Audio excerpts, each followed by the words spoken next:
No way! This summer, we've seen a lot of big economic news events that have shaken up the financial markets, and a lot of traders got caught out. Plot twist, economic news events happen all the time. And as a trader, you're better off learning how to navigate them properly to avoid those situations where you lose your account and think to yourself, oh what have I done? I'm never going to trade again. So in this lesson, we'll be covering how to monitor and anticipate the news, what to do before the news release, and what to do after the news release, including when to trade it. Of course, knowing what to do around news and economic releases is one thing, but you can't really do much with that sort of information without actually knowing how to trade in the first place. For that, you're going to want to check out our free course to get started learning our logical method of trading in 10 straightforward lessons, and even some fun quizzes as well, so you can go and show off that 10 out of 10 score to your mates. Cool. Okay, so the first step is knowing how to monitor and anticipate the news. Now, the lucky thing about all of this is that you don't necessarily need to understand everything about economic releases and the financial news to be able to trade well. But it definitely can be an extra advantage, so if you do want to learn it, you won't be wasting your time. But right now, all you need to know is when the information is hitting the market, how much it's likely to affect volatility, and what the expectation for the release is.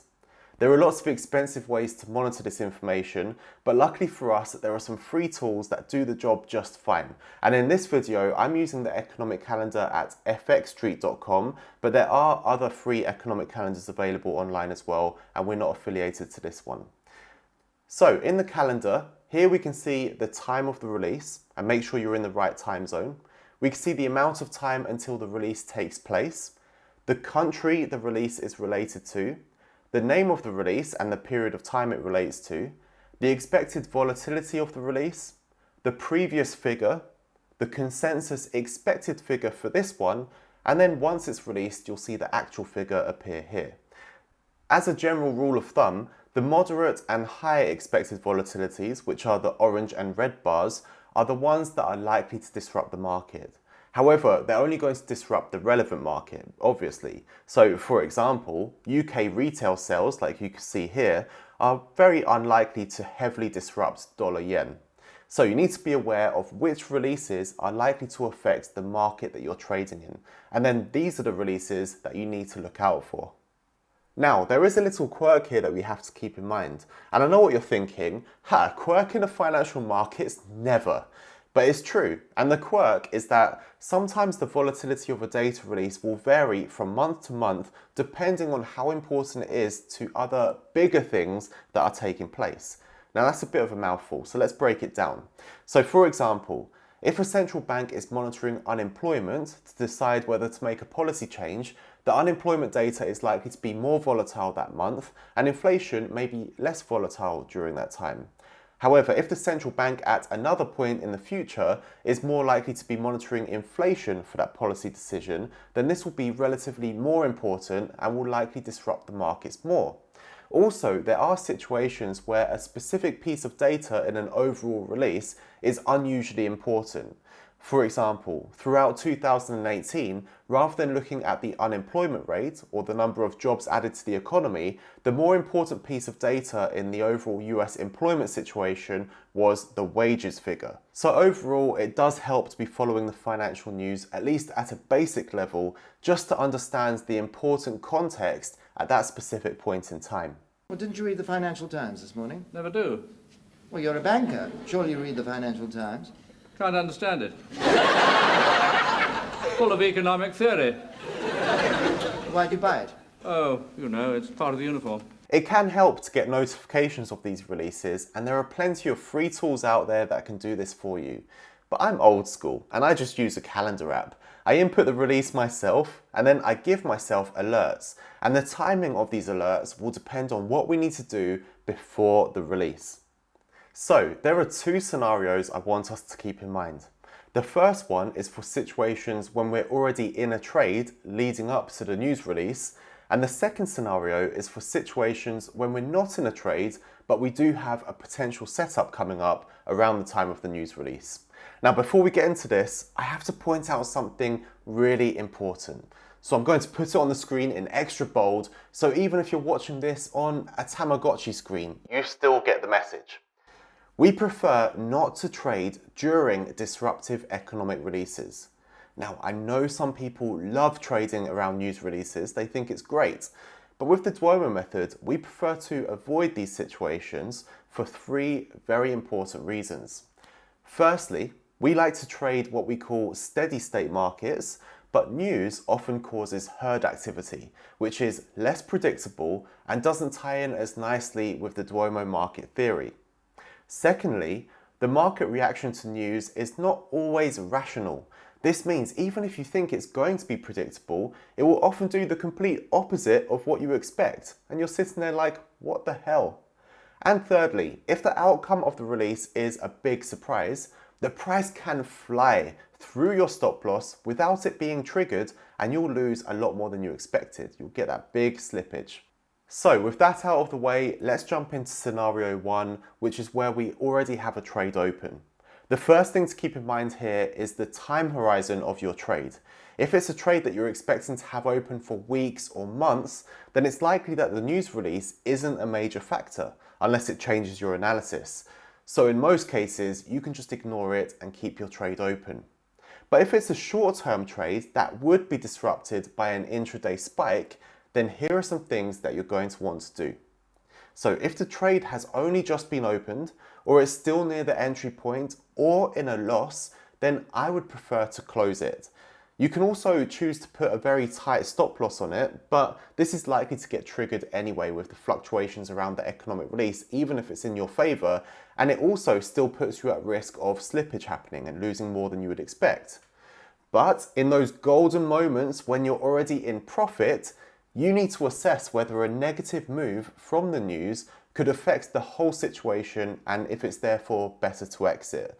So for example, let's say that you're basing your trade management on the structure and you're already near the higher low that you'd exit based on. So since it's right there already, it's likely that the fluctuation from news is going to hit that point, so maybe it's better to exit and avoid the risk of things being even worse than what you would expect. But on the other hand, if you're heavily into that wave and you're in profit and it's far from the point that would trigger an exit for you, then you may want to stay in the trade, since a negative fluctuation would still most likely keep the price in line with the overall context that you're trading, so it's not going to disrupt things too much. And if you're not sure what sort of reaction the price could have to the news, then just check back to previous months and see what happened then.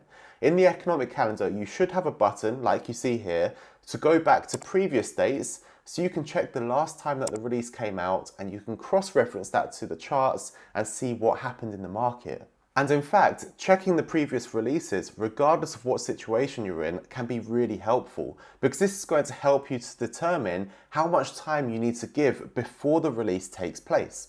Now, the moderate volatility releases, I'd usually leave at least 5 minutes before the time of release. But for the high volatility ones, I'd leave a bit longer. This is because the price can start jittering about like a kid on Red Bull even before the news is released. In particular, you'll notice this with the US non-farm payroll release. It'll be moving about before the time comes. So now, what happens when the news is actually released? Well, there's usually a nice surge in momentum and that can look like a really tasty time to trade. But no, wait. Let's check if it's safe first. Now, in general, I'll only want to start trading again after a news release when it starts trading in a structure once again. Sometimes this will happen instantly, like when the actual figure matches the consensus and not much happens, but when there's a big surprise, we can get a big spike in the market. So when we get a spike, we obviously have a big change in structure, and I want to wait until we start forming those nice little waves once again before I jump in.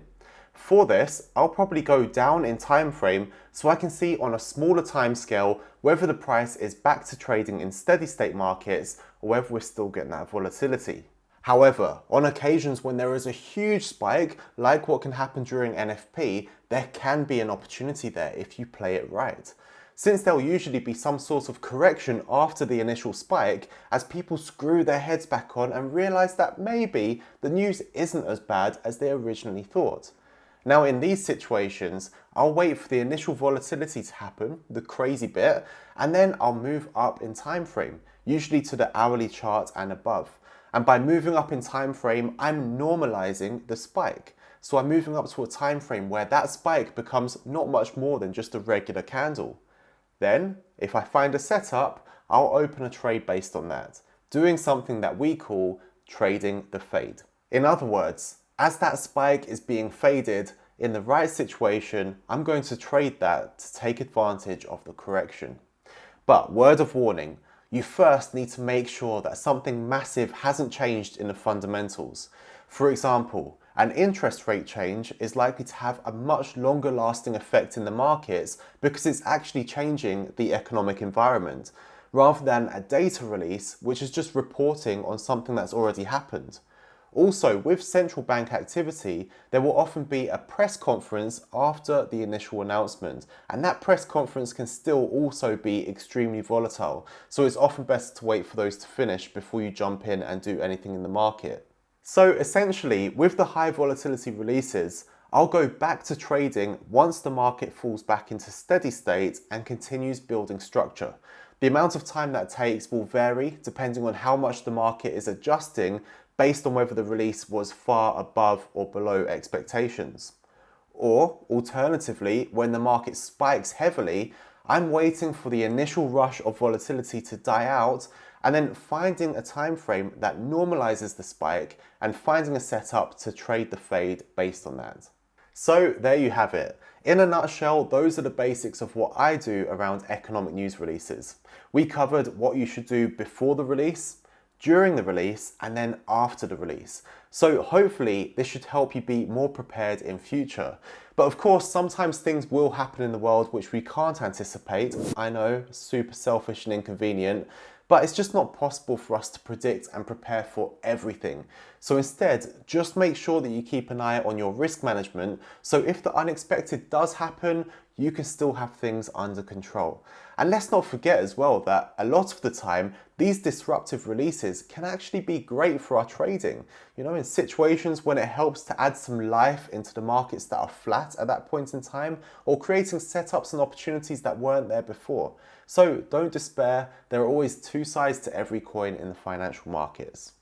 Now, if you like this video, why not check out another one just over here and take a minute to leave a comment below letting us know how you deal with the financial news. And if it is the exact same way that I'm dealing with the financial news, then high five, you are killing it. I'll see you in the next video.